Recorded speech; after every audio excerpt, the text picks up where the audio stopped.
Hello everyone, আসসালামু আলাইকুম। কেমন আছেন আপনারা সবাই? আলহামদুলিল্লাহ, আমি তো অনেক ভালো আছি। আশা রাখছি আপনারা সবাই ভালো আছেন। এর আগে আমি আপনাদের সাথে একটি ভিডিও শেয়ার করেছিলাম যে আমি টবের মাটি তৈরি করতে কি কি জিনিস ব্যবহার করি। তো সেই ভিডিওটি দেখে এত বেশি কমেন্ট আমি পেয়েছি যে আপু, আপনি মাটিটি কিভাবে মিক্স করেন, কতটুকু কি কি পরিমাণ ব্যবহার করেন, যদি একটু বলতেন তাহলে আমাদের জন্য অনেক ইজি হতো। তো আজ আমি আপনাদের সাথে শেয়ার করব যে টবে মাটি তৈরি করার জন্য আমরা কিভাবে মাটিটিকে প্রিপেয়ার করি। তো চলুন কথা না বাড়িয়ে সরাসরি আমরা চলে যাচ্ছি। শুরুতেই দেখে নেই কি কি জিনিস লাগবে। যারা ভিডিওটি আগে দেখেননি, আজকে নতুন দেখছেন, প্লিজ ভিডিওটি আপনারা বেশি বেশি করে শেয়ার করবেন। আর যারা একেবারে আজকে ভিডিওতে নতুন, তারা টবে মাটি তৈরি করতে কি কি জিনিস লাগে সেই ভিডিওটি দেখে আসবেন। এরপর আজকের ভিডিওটি দেখবেন, এতে করে আপনাদের জন্য ইজি হবে যে আমি কি কি জিনিস ব্যবহার করছি আজকে মাটি তৈরিতে। মাটি তৈরির জন্য এখানে শুরুতেই আমি মাটি নিয়ে নিয়েছি। এগুলো হচ্ছে আমার পুরনো কম্পোস্ট। আপনারা চাইলে নতুন কম্পোস্টও ঠিক একইভাবে প্রিপেয়ার করতে পারেন। এখন বলতে পারেন নতুন কম্পোস্টে আবার কেন এইসব মিশাবো? আসলে যত গুড় তত মিষ্টি একটি কথা আছে না? তো এখানে আমি 2 পট মাটি নিয়েছি। তো আমি পটটি ব্যবহার করেছি হচ্ছে এই যে আমাদের যে নর্মাল বেরিজ আসে সেই বেরিজ। তো এখন আমি যেহেতু এখানে 2 পট নিয়েছি, তাই এখানে হচ্ছে আমি হাফ পট পারলাইট ব্যবহার করব।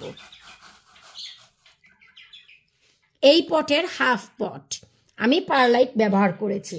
এরপর আমাদের ব্যবহার করতে হবে কোয়ার্টার পরিমাণ স্যান্ড।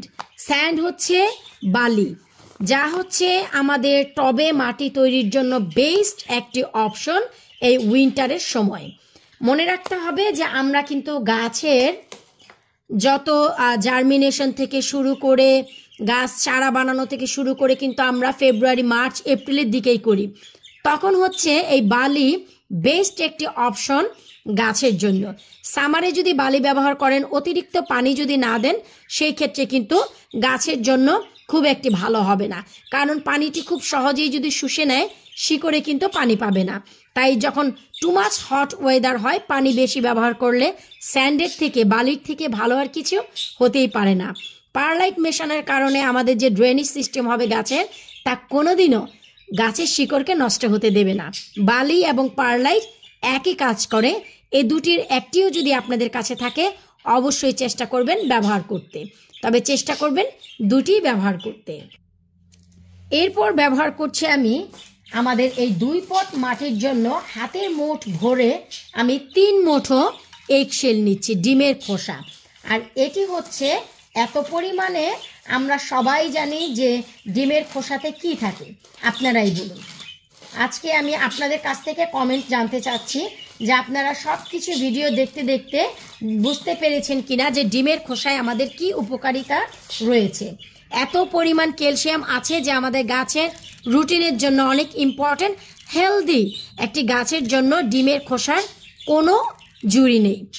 আমাদের মাটিতে যে অতিরিক্ত সয়েলে অ্যাসিডিটি থাকে, তা মডারেশনের জন্য এই ক্যালসিয়ামের ওপর আর কোনো কিছু হতেই পারে না।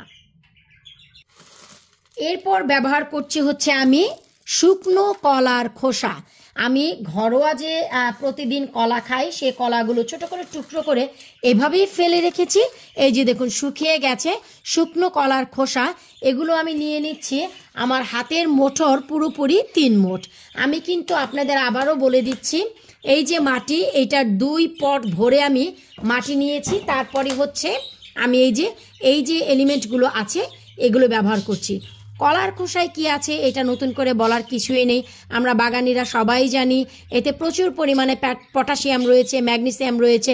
সো যা হচ্ছে আমাদের গাছের ভালো একটি গাছের ভবিষ্যতের জন্য খুবই খুবই খুবই ইম্পর্টেন্ট একটি এলিমেন্ট। এখন আমি যে দুটি জিনিস ব্যবহার করব, সেটি হচ্ছে আমাদের মাটির পেস্টিসাইডকে কন্ট্রোল করবে, যা হচ্ছে খাবারের জিরা। আমি 1 টেবিল স্পুন দিয়ে দিচ্ছি, আর দিয়ে দিচ্ছি রান্নার হলুদ 1 টেবিল স্পুন পুরোপুরি ভরে। ট্রাস্ট মি, আমাদের গার্ডেনের জন্য এই যে হলুদ, এর থেকে ইম্পর্টেন্ট আর কিছু হতেই পারে না। পেস্টিসাইড কন্ট্রোলের জন্য আমরা যে পেস্টিসাইড করি বাইরের থেকে কিনে এনে, বাক কিলার আমাদের কোনো প্রয়োজন নেই। শুরুতেই যদি আমরা মাটিতে ব্যবহার করে দেই, প্রেসাইড হয়ে যায়। আর মাটিতে ছোট ছোট পিঁপড়ার হাত থেকে, অনেক এফিড ফোকা থেকে শুরু করে অনেক ফোকা, ওরে আল্লাহ কি বলছি, অনেক ধরনের এফিড পোকা থেকে শুরু করে অনেক বাঘের হাত থেকে বাঁচাবে এই যে আপনাদের হলুদের পাউডার। আসলে ঢালার সময় নাকে গিয়েছে তো, তাই মুখের কথাটি অনেকটাই উলটপালট হয়ে যাচ্ছে। এরপর আর ভাই রে কি কাজ, আলু ভর্তা খেয়েছেন কখনো? যদি না খেয়ে থাকেন, এই যে দেখেন কিভাবে বাড়িতে আলুর ভর্তা বানাবেন।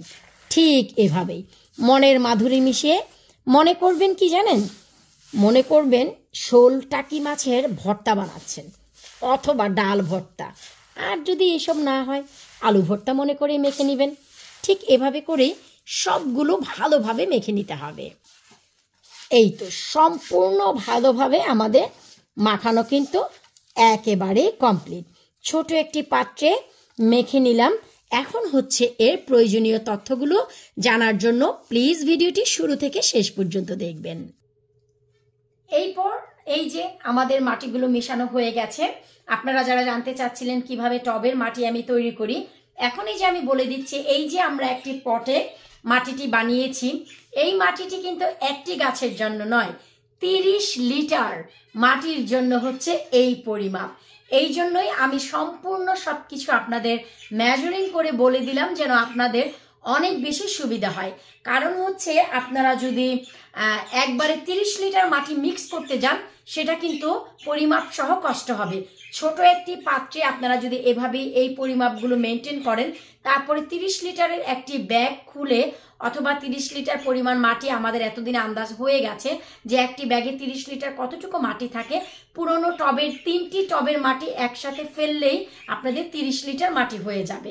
তারপর সেই মাটিতে এইটুকু পরিমাণ মিক্স মাটি দিয়ে, এই যে মিশানো যে মাটি আমরা করলাম টবের জন্য, দিয়ে সবকিছু মিশিয়ে পটে আপনাদের রেখে দিতে হবে। এমন না যে আজকেই এইটি করলেন কালকেই গাছ লাগিয়ে দিবেন, তা নয়। এই মাটিটি আপনারা অ্যাটলিস্ট 14 থেকে 28 দিন পর্যন্ত আপনারা আগে বানিয়ে তারপর গাছ লাগাবেন। তার মানে এই মাটিটি বানানোর 14 থেকে 28 দিনের ভিতর আপনারা অনায়াসে গাছ লাগাতে পারবেন। 14 দিনের আগে লাগানো না লাগানোটাই বেটার, কারণ এই সব কিছু ফার্টাইল হতেও কিন্তু অনেক অনেক অনেক সময় লাগে। তো ট্রাস্ট মি, আপনারা ঠিক এইভাবে টবের মাটি তৈরি করতে পারেন অনায়াসে। আশা রাখছি আজকের এই ভিডিওটি আপনাদের ভালো লেগেছে। তারপরে ভিডিও নিচে কমেন্ট করবেন ভিডিওটি পেয়ে কারা কারা উপকৃত হয়েছেন। আমি আবারও বলে দিচ্ছি, এই যে আমাদের টবে মাটি তৈরি করতে কি কি জিনিস লাগে সেটি যদি জানতে চান, এর আগের ভিডিও দেখে আসবেন। আর কতটুকু পরিমাণ লাগে, কিভাবে মাটিটি তৈরি করলাম, তাতে আপনারা আজকে দেখতেই পেলেন। আশা রাখছি এই ভিডিওটি আপনাদের উপকারে আসবে 2024-এর জন্য। আল্লাহ হাফেজ।